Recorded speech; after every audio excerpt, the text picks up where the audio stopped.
Sois plus délicat, Vavan, quand tu lances un truc. Et bienvenue à tout le monde dans la game room spatiale des blasters. Je vous nerf aujourd'hui la présentation du nerf RA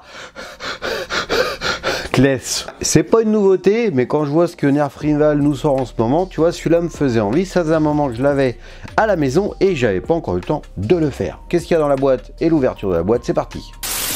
Ah, sur la boîte, tu vois Camo série, hein. Bah, c'est un sous-effectif du Phantom Corps, hein. Encore une catégorie de combattants à la bouboule de mousse. Alors, sur la boîte, ça te dit pour les plus de 14 ans, ça te dit aussi X croix et bâton comme les inconnus, non, je te plaisante, ça te dit 19 en chiffres romains comme 2019, l'année de sortie de ce blaster, et 500 pour dire 5 boules dans le blaster, et 5 billes dans le chargeur, et que c'est un blaster mécanique à ressort. Donc ça nous dit 90 fps et 27 mètres par seconde. En fait, on est autour des 95 fps, comme son petit frère le Chronos. Et on va avoir des boules collector pour cette version camo. Très beau. Oh, le unboxing de malade. Donc dans la boîte, tu vois le blaster, les 5 boules Rival de collection noire et blanche, et la notice explicative du fonctionnement du blaster. Allez hop, ça va dans la boîte de collection des notices de Papou.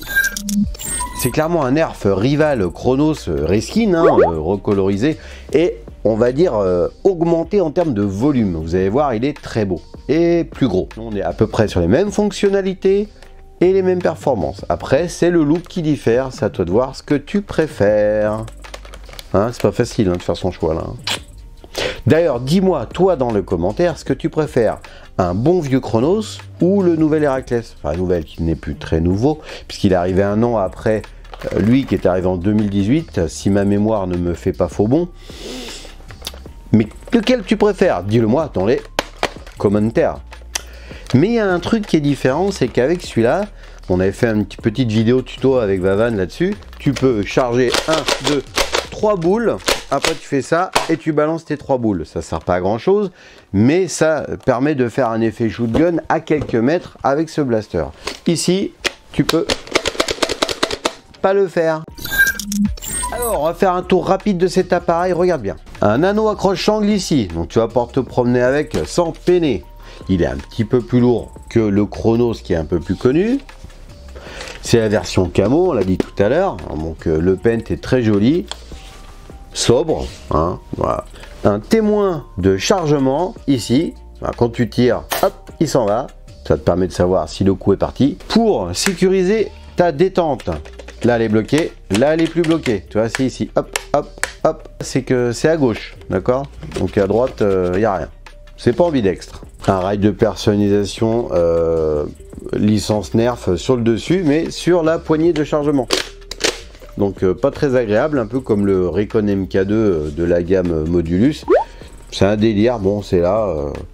Après il y a plein de gens sur internet qui font des accessoires sur ce blaster, dont une tirette de chargement que tu peux fixer là-dessus. Et ils font même des tubes de chargement rapide qui vont là-dessus. Tiens, regarde plutôt. Mais comment charge-t-on ce blaster pour tirer?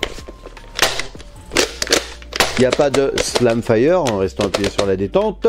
Voilà, donc pour aligner le tir, il n'y a pas vraiment à proprement parler d'organe de visée. Voilà ce que ça donne à peu près. La poignée pour ma main est très confortable malgré une petite gêne ici que tu comprendras aisément. Mais sinon, très confort, grand, petit. Tout le monde se trouve sympa là-dessus. Si ton blaster s'enraye, par exemple si tu ne respectes pas un cycle de chargement avec ta poignée de chargement, tu as ce petit bouton là qui va t'aider à déverrouiller, hop, ta poignée. Ainsi tu pourras aller chercher une boule récalcitrante ou coincée à l'intérieur de ton mécanisme. Alors attention, pour charger ton blaster, tu rentres tes 5 boules ici. On a une capacité de 5 boules dans un réservoir chargeur incorporé ici, tu vois, et tu peux attraper tes boules sur le porte-boules ici. C'est pas intelligent ça, mais si c'est intelligent, et en plus ça tient super bien. Donc tu peux mettre 10 boules sur ton blaster, tu vois. Je trouve ça super intelligent. T'as pas à fouiller dans tes poches pour recharger tes 5 boules de chargeur interne. Je remets la poignée vers l'avant, c'est prêt à tirer. Ah, attention, bon c'est du Rival, hein, ça patate, hein. Ça patate bien. Bon, la poignée de chargement est très confortable sur le lave, hein, tu vois, un petit effet mat, là, un petit effet. On l'a pas mal en main. On l'a pas mal en main quand même, hein, tu vois. Bon, est-ce qu'il est bien équilibré ce blaster? Ouais. Alors, la course de la détente, attention. Ouais, il y a un petit jeu là, comme ça te sert de sécurité et... Ah, j'appuie à peine, paf, ça part. Comme d'habitude, à la fin de la vidéo, les gros plans de ce blaster pour te faire ton propre opinion sur l'esthétique.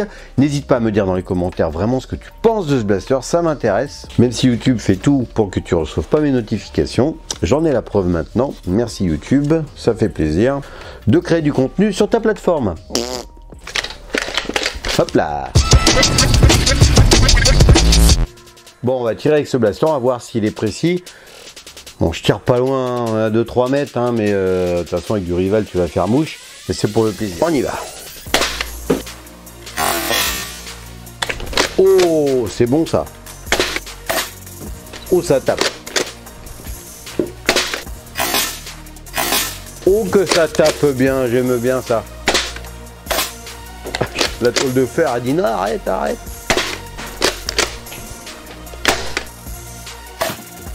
Ça pue. Voilà, 5 tirs, 5 boules d'emport dans ce magazine, chargeur intégré, chargeur incorporé, comme tu as envie.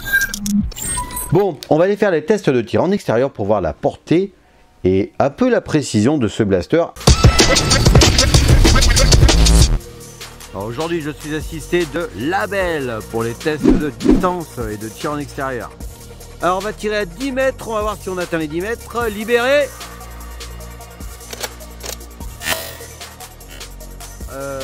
On a largement fait les 10 mètres. Donc là, on tire à 15 mètres. Et Olaf, il adore les... Ok, les 15 mètres. Réponse à la les cheveux. Mime, dans les pieds. Ok, les 20 mètres. On est à côté des pieds de la belle, mais on les atteint. Pour les 25 mètres, on va être obligé de tirer un peu en cloche. C'est parti. On est plutôt 23 mètres, hein, c'est ça? Bon, en cloche avec des boules X-Shot et des boules Nerf Rival, on a atteint les 22-23 mètres et une ou deux à 25 mètres.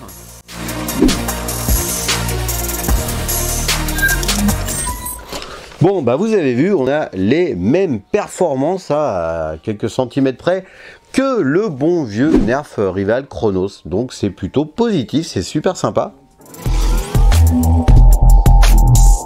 Pour conclure, bah tu verras, en ce moment on essaye de faire des vidéos sur des anciens blasters parce que comme on trouve pas que des trucs qui nous font kiffer dans les nouveautés, ben, on essaye de voir un petit peu dans notre collecte des choses qu'on adore et qu'on n'avait pas forcément fait en vidéo. Alors n'hésite pas à aller faire un petit tour sur nos playlists et nos shorts et nos la playlist Jouets Vintage aussi, je te la conseille, elle est magique celle-là. Parle-en à ton père.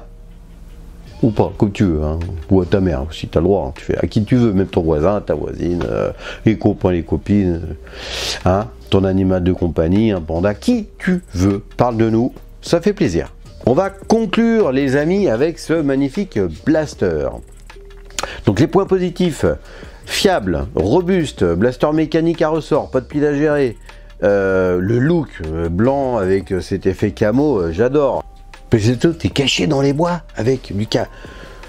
Bah non, en fait, ça change rien. Mais c'est joli. Hein. Le fait que tu peux mettre 10 boules dessus, de chaque côté, ça fait quand même 10 boules plus 5 boules dans le chargeur interne. Ça fait 15 boules d'emport. Les boules collector, j'adore. Noir et blanc, elles sont magnifiques, super jolies. Bon, c'est un détail. Mais c'est très joli, surtout bon, si tu les perds, c'est sûr que c'est moins intéressant. Hein. Bon, personnellement, j'arrive pas à faire mon choix de préférence entre lui et le bon vieux Chronos, tellement on a fait de Blaster Game avec le Chronos. Peut-être que je préfère quand même le Chronos par rapport au fait qu'il est compact, qu'il tient dans un gros holster et tout ça. Je sais pas, mais bon, celui-là, il a quand même un look de fou, quoi. Imagine un pet job là-dessus. Tu te fais un blaster futuriste de l'espace qu'on voit du steak, là, qui est vraiment sympatoche, quoi. Bon, c'est un blaster que tu as quand même beaucoup de mal à trouver en France. Moi, je l'avais acheté aux États-Unis. avec d'autres jouets, donc bon, les frais de port du coup ça s'est écoulé sur le prix. Si tu le vois dans une boutique ou sur un site de vente en ligne en France, n'hésite pas à me le dire. Nous, ça m'est revenu autour des 35 € pour ce blaster là. Vu le look badass et la fiabilité de ce type de blaster, j'étais content de mon achat.